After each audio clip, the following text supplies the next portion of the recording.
Some background, I was flying for a company called Air Atlanta Icelandic, and this company was founded in 1986 by Angrimur Johansson.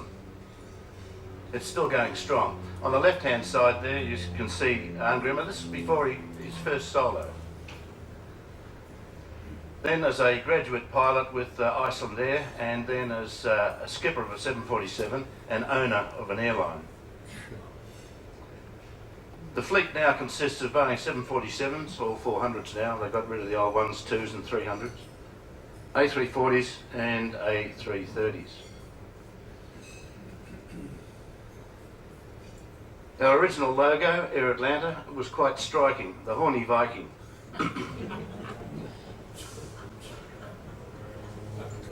Biafra was the stepping stone for young Angrimur to make quite an amount of money, which led him to consider starting an airline. He started with 737s, mainly freight runs in Europe. And then he happened upon the possibility of being able to pick up some 747s and break them up for scrap, make a few more bucks. But he got one from Air France, and when they were reviewing the paperwork, they found that the machine had something in the order of 110 cycles remaining, and it would be a pity to break up the bird if he could make some money out of it. So he had it registered in Iceland, Tango Foxtrot Alpha Bravo Whiskey. She was a 100 series, but didn't have any engines, so what do? Well, you go to Pratt & Whitney and say, Mr. Pratt & Whitney, can I hire some engines? And Mr. Pratt & Whitney says, yeah, why not? So Power by the Hour was conceived, and he put 4 Pratt & Whitney JT9Ds on it and took it to Jeddah for the Hajj. And the rest, as I say, is history. That aeroplane made a small fortune. Just one aeroplane, $6 million clear. So it led him to develop Air Atlanta Icelandic, which was a charter, a large heavy jet charter company, specialising in providing capacity for airlines that needed capacity now. It was ACMI, Aircraft, Crew, Maintenance and Insurance Company. We provided the company, the aeroplane, and the company to which we were chartered provided the fuel, which was real good because we didn't have to scrimp and save on carrying juice. So Biafra was the young Angrimur's start. There he is cuddling a young dark chap.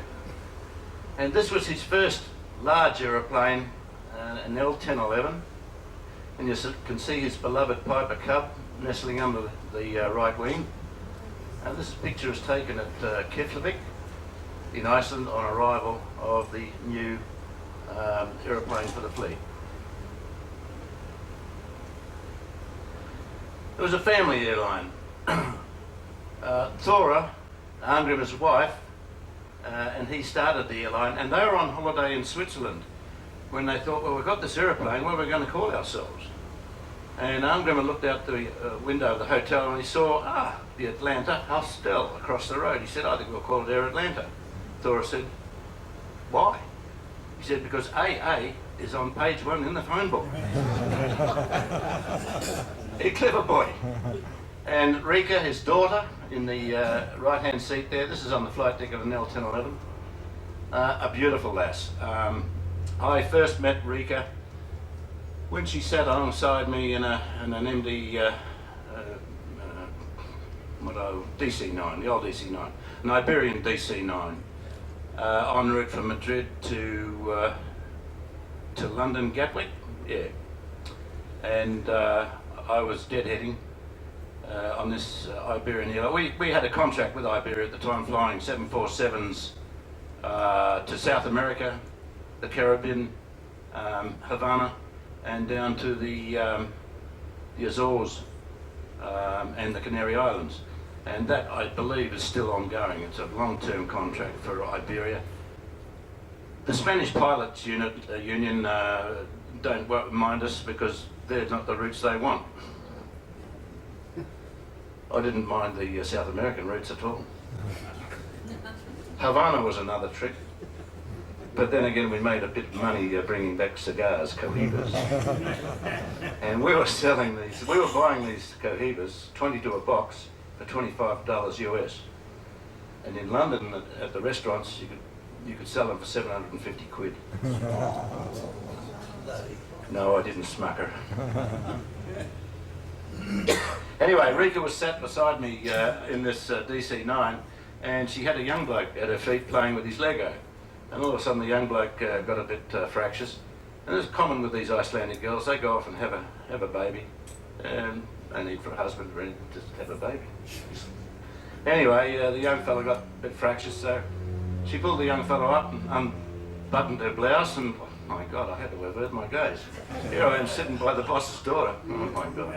Anyway, so she placated the young bloke, and a very pleasant trip. Recruitment into Air Atlanta. I'm recruited into Air Atlanta in April 1998 by nefarious means. A fellow by the name of Porrig Harrison phones from Aircrew International in Ireland, and Porrig, am I interested in joining Air Atlanta? Now, Porrig was tipped off by a venerable aviator by the name of Sandy Walker. And I said, yes, okay. So Porrig said, okay, stand by for some paperwork by fax. And the fax hummed, and it's a damned air legislation exam. The fax hums again, and it's the answers. Just love this company.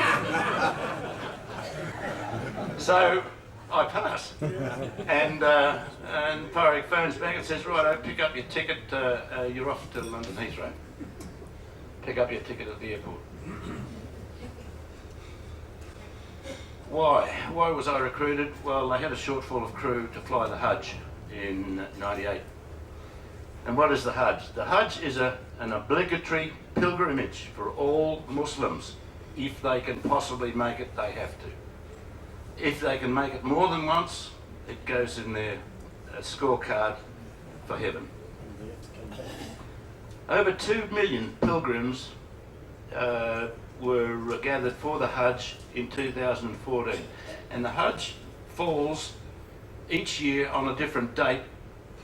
The following year, 11 days before the preceding year. That is, this year's Hajj was from the 21st to the 26th of September.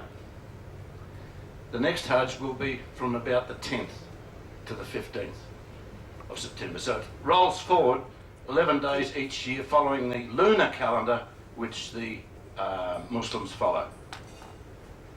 Hence the word lunatic. Anyway, bush flying in North Africa in a 747. Preparation. The birds were flown into Manston, that airfield in the southeast of England, which was a forward base during World War II, Battle of Britain in particular, a recovery base for the remainder of the war, where we had a maintenance base. This is a 300 on delivery from probably Marana in the desert, and she's coming into Manston to have the livery applied. Manston weather not ideal for painting, but they used to do it out in the open with rollers, and they could paint a 747 in just under 10 days. And they look good. That's the more recent Saudi livery. And there we are getting ready to depart for Jeddah. Jeddah. Oscar Echo Juliet November. JED IATA. This area here is the Hajj terminal. There it is in its developed state. A huge complex. Here is the international terminal. Here is the domestic terminal. Look at this. And these ramps here were all for the Hajj terminal. The Royal Terminal over here, and down here the Royal Saudi Air Force.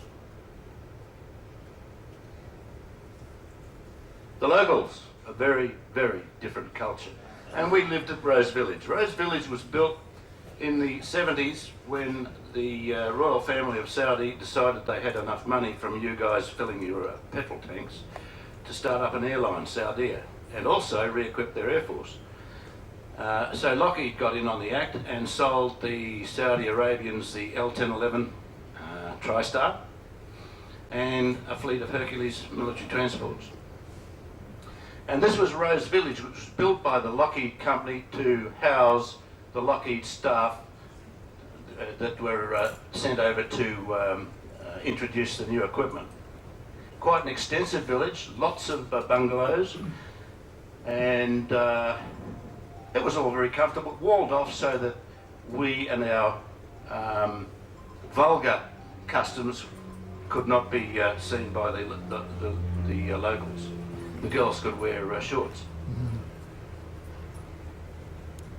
Okay, in this area here, we were occupying this villa here, and it was a walled compound inside the compound there. And on inquiring, we found out that that was the building that was housing Idi Amin after he escaped from Uganda, and that's where he was holed up. In fact, we used to have a little supermarket down here, and there was a little Pakistani fellow in there. We used to call him Roundup because he never rounded the change down. Anyway, I walked in because they used to import this beautiful grain-fed beef, and it was just ideal for a barbie. And so I used to go down to see old Roundup to get a nice couple of pieces of beef. And old Roundup said, "Sir, you want to know what's in this box?" I said, what's in there, Roundup? And it was one of those styrofoam takeaway food containers. He said, "It is human liver for Mr. Amin's breakfast." They used to import it, yep. Yeah. Okay, so Rose Village. Moving on, Rose Village was positioned just across the way from the airport, and there's the Hajj terminal there. 1, 2, 3 runways, and quite busy during the Hajj season. Downtown Jeddah, here's the National Commercial Bank. Most business gets done during the night hours in Saudi Arabia because it's too damn hot by day. The hottest I suffered in Saudi Jeddah was 54 degrees. Oh, that's nothing. I had a 57-degree day in Kuwait City, and the highest temperature Kuwait City is registered as 63 degrees. And you can't go flying after 54 degrees because all the performance charts stop and you can't extrapolate.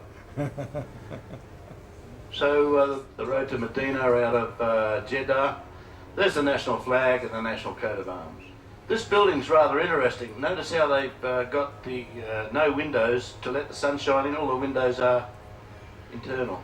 Anyway, the Hajj terminal, the largest cattle yard in the world, and there we are launching off to the north. This is in the early stages of development, late 90s, so it's about the period I was there. And that is yet to have the apron added and the internal fittings added. But this terminal over here was in full operation. The jetways, and inside. This terminal could cater for up to 80,000 people at a time. Just incredible. Here's a picture of an Ilyushin IL-62, which was the old VC Tensky.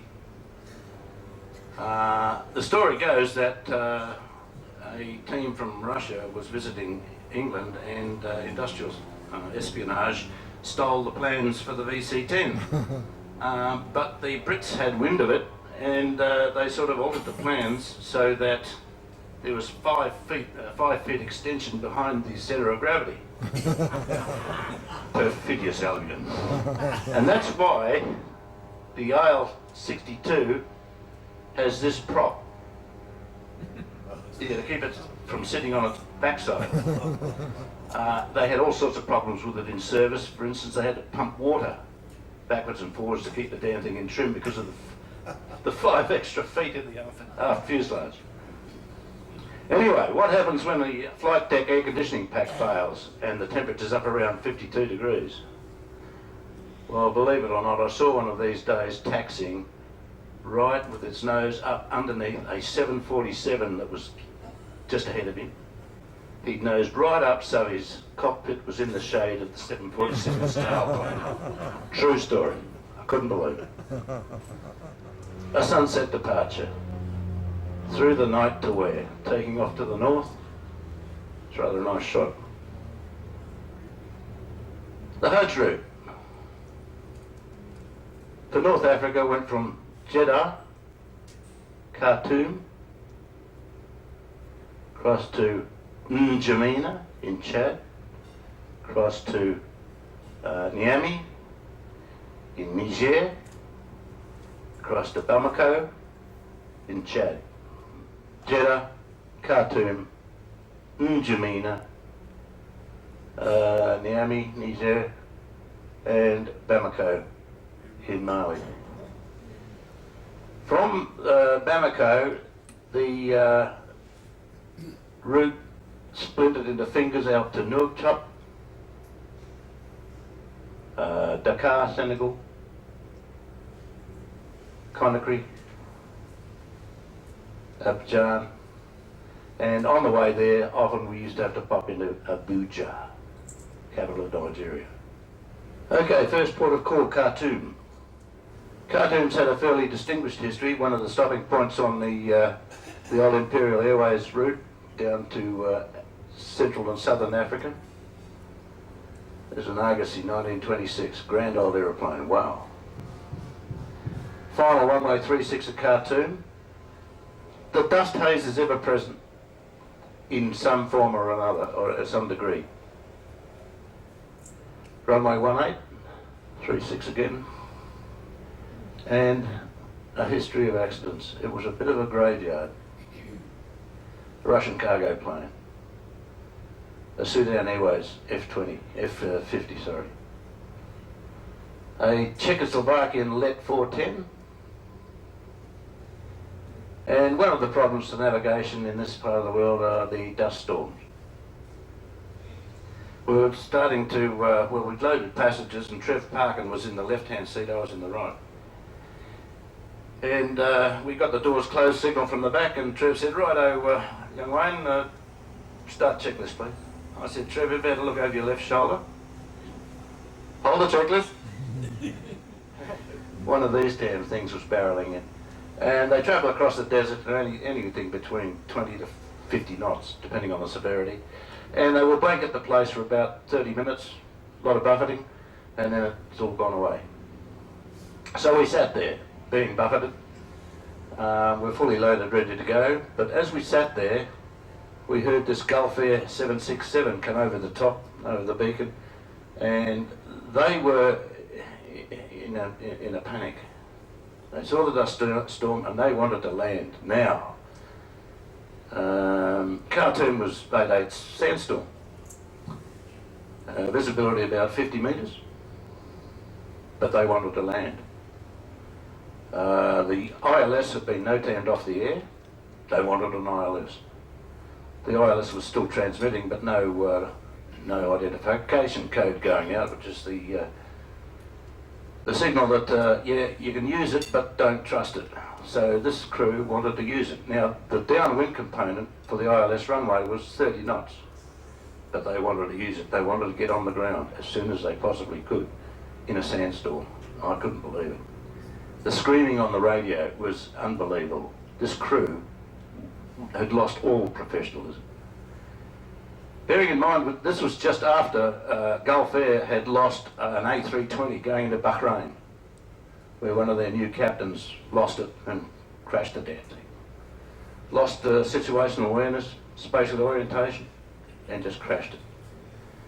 And the story behind that was that the co-pilot had rung from Cairo, where they set off for Bahrain, to say to his mate, "Listen, I can't operate this flight. I've got to you know, ground myself. It's been hell with this bloke all the way to Cairo, and his mate said, look, you got it, your career's finished if you do not operate it. So he got on, and of course the captain and the co-pilot weren't talking to one another, and it happened. Bang. So, the dust storm. Now, while we were sitting there listening to this overhead, a Russian IL-76 scoots in from the other end and lands. I couldn't believe it. An IL-76 is a big 4 turbojet military transport. Those boys knew cartoon like the back of their hand, probably going from mud hut to mud hut to mud hut, 150 odd knots. In. Meanwhile, we've got this screaming match joining the ILS on the other end. They landed. Dust storm still going. They landed, 30 knots of downwind, burning brakes. Why am I not surprised? 15 minutes later, the sky was clear. All I had to do was hold for 20 minutes. But they panicked. AN-24 has come to grief. Another cargo plane mishap. This is an IL-76. Yet another. Sudan Airways feature again. Another cargo plane. Sudan Airways again. Another. This is an A300. Another A300. And yes, just incredible. But with professionalism like that, you can see why. This is AN-24.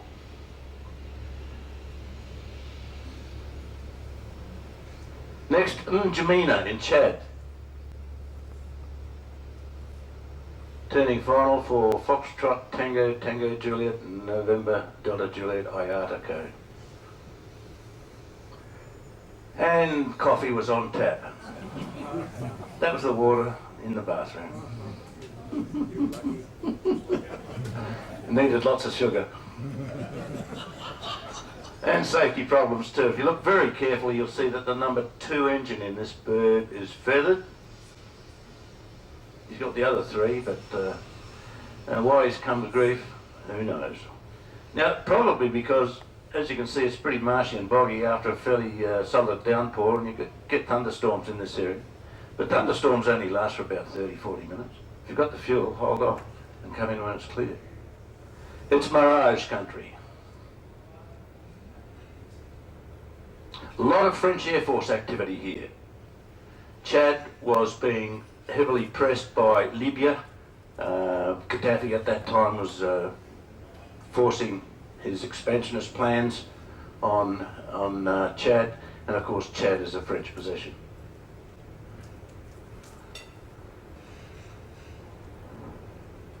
UTA 772.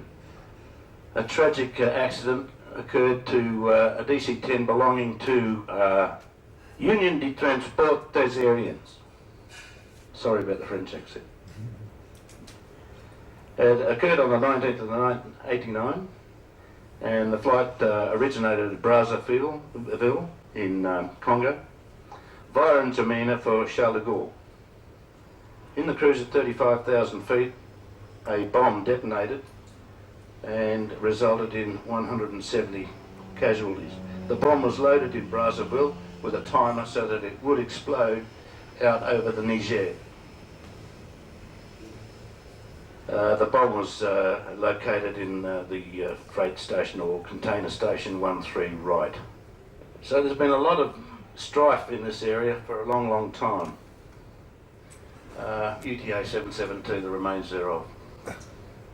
And on to Niamey, Niger.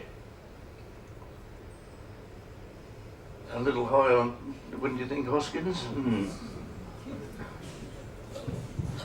Oh dear. I said clear into the zone, not the tower. Yeah, now, once again, this is a runway excursion, probably due to a very wet runway. You can see it's recent rain, or the forecast would have said re-ray, R-E-R-O. And he's skidded off and gone to report the accident to the tower. That's an ATR 72. Awaiting our Hajj punters, Niamey. and then on to Bamako. Bamako, short final, Mali. Welcome to Bamako, capital of Mali.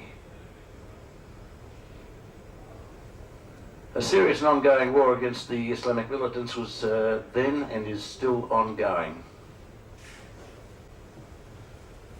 And more mirages. And it's not difficult to see why there's lots of mirages. It's a desert country.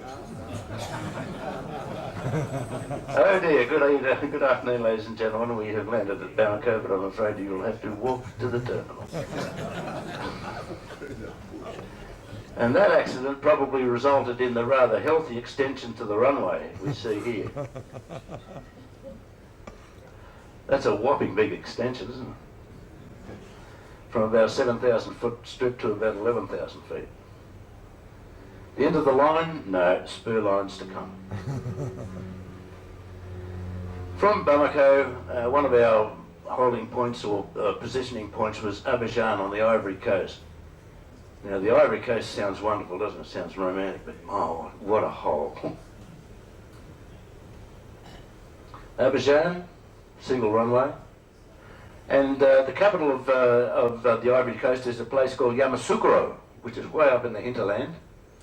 And in those days, when we went there in 1998, the passenger terminal was an open-sided shed.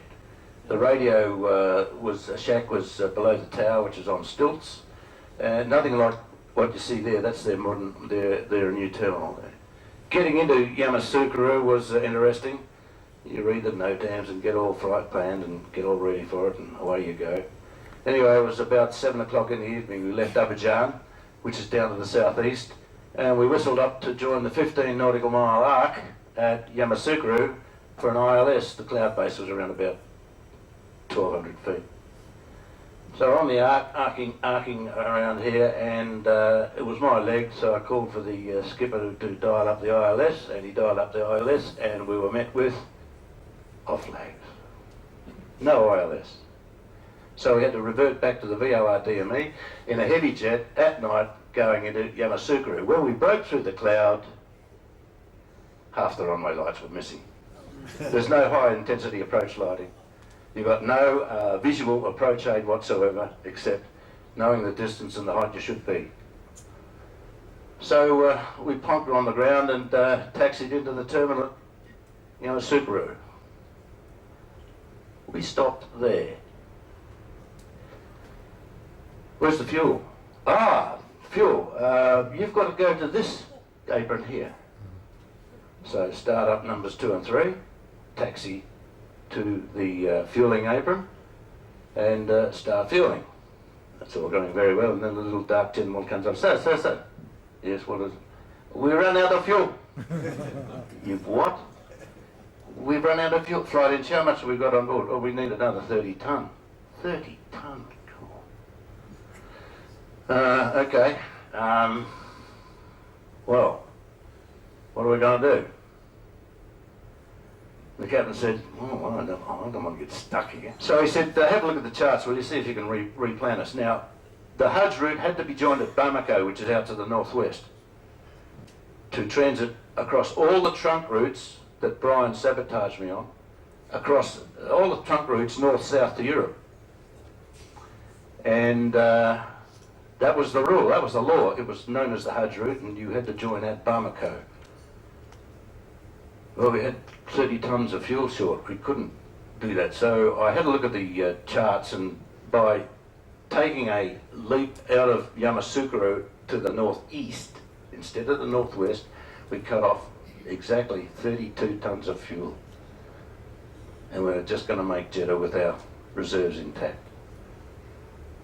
So I said, all right, the skipper said, all right, that sounds like a plan.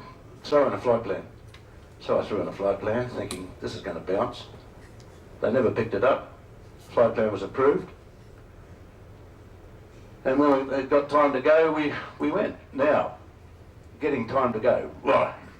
Here we are at the refueling terminal, or the refueling pad, and the passengers are over here. So I said, can you get the passengers to us? No. Why not? Secure area, sir. Well, we're not going to start engines because we're not going to have the fuel to get to Jeddah if we do so. So you're going to have to bus them over. Oh, no bus. It's about 12 o'clock at night. Anyway, they managed to rustle up some transport, and we got 483 passengers boarded up so we could make a 2 a.m. departure. We'd arrived in there at about 8. So now we're 6 hours and looking toward a 6-hour trip back to Jeddah. Fairly long day after coming up from Abidjan. Anyway, we lit off and away we go. And approaching Kano, we got stick from the Nigerian controller. Saudia 2165, you join at Niamey. You should join at Bamako. Why you join at Niamey? Because we didn't have fuel to join at Niamey. Why you have no fuel? Oh. Anyway, bush flying, yeah. Conakry. Conakry is Guinea, and we see another aeroplanes come to grief. Notice the slums. Conakry was one of the the focal areas of the latest Ebola epidemic. And the reason for the spread is, or the rapidity of the spread, is these slums. Thank God they've kept them off the airfield, but the reason they built them there was because the airfield was drained and it gave them some reasonable drainage. Going into Conakry, night time, joined the ILS down through the cloud, broke out at the bottom at about 1,200, 1,300 feet, and the runway lights were blinding. Quick call to the tower, please dim the runway lights. Beep. They went out. Can we have the runway lights back on, please? Blinding again. The rheostat had failed. They were either on or off. Preventative maintenance in Africa, hear me now God. Then it was on the Dakar, GUI. Golf Oscar Oscar Yankee, that's her ICAO code. And Dakar was delightful, absolutely delightful.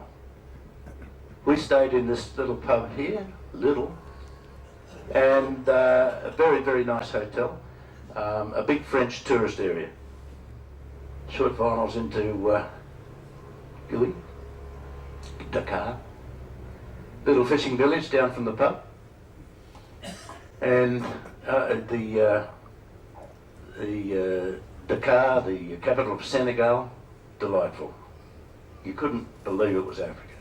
And the pub where we stayed. And then it was on to Nouakchott. Wonderful. That's a negatory. Hello, Mauritania. An awful, awful place, and the beer was hot. Gulf, Quebec, November. Nouakchott, Mauritania.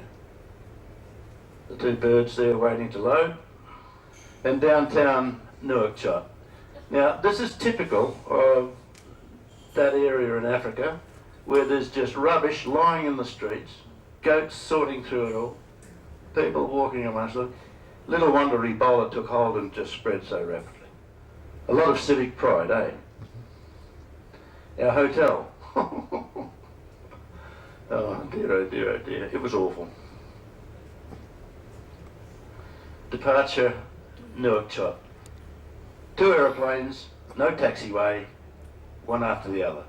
So the first aeroplane taxied out, and that was captained by Sandy Walker. So he taxis out from the terminal onto the runway, backtracks, 180 turn, and launches. We're waiting there for our turn to line up. Can't see the runway. Sand everywhere, just obliterated the runway.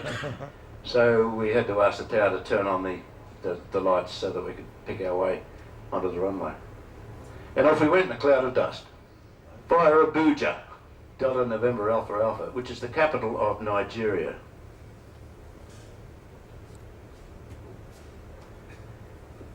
Capital of Nigeria, Whoopee. It's not Fada territory. You got to watch your 6. While we were parked on the ramp in about this position here, I got told to expect a ramp inspection. And so I was on the flight deck preparing a takeoff data card. And this gentleman in a very nicely tailored suit, tie, tall, dark, can't say handsome, introduced himself as Dr. name as long as an encyclopedia, from the Department of Civil Aviation. He's here to conduct a ramp check. And I was busy doing the takeoff and landing data card, having just found out that the Abuja data sheet was missing from the flight pack. We used to do reduced thrust takeoffs to try and protect our engines, which required you working out figures that would give you a balanced field V1, but at a reduced thrust from max thrust. And we used the assumed temperature method. That is, you went into the tables to find out the weight you were projected to take off at it, and where it matched that runway length and the second segment criteria, you would pick a temperature and an EPR to match that temperature. If you needed full thrust, of course, you had to use full thrust, but you could usually derate the takeoff so that you could protect the engines.